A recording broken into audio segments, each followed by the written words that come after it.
Syria represents an important challenge for the EU in many different regards. It is very close to the EU territories. It is hosting an important migrant community, which is ready to move away from the civil war in Syria.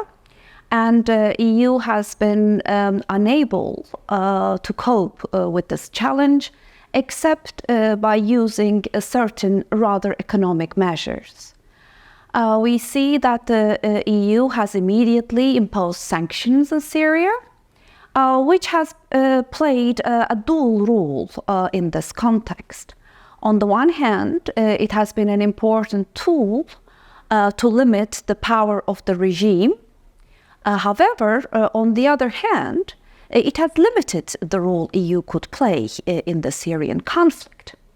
Whether EU can put aid as a conditionality to play a political role is an important question in this context.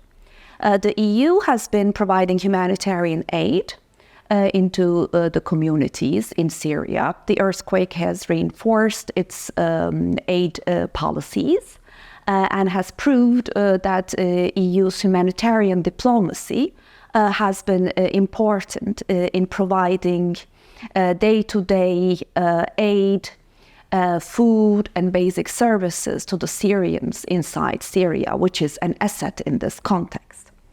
There are important challenges in Syria at the moment. One of them has to do with the developments in the north and in Idlib.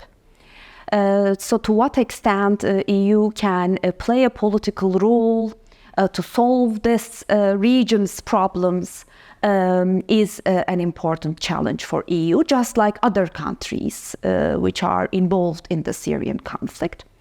And maybe another important issue where there is a venue for EU to play an important role can be the reconstruction of Syria.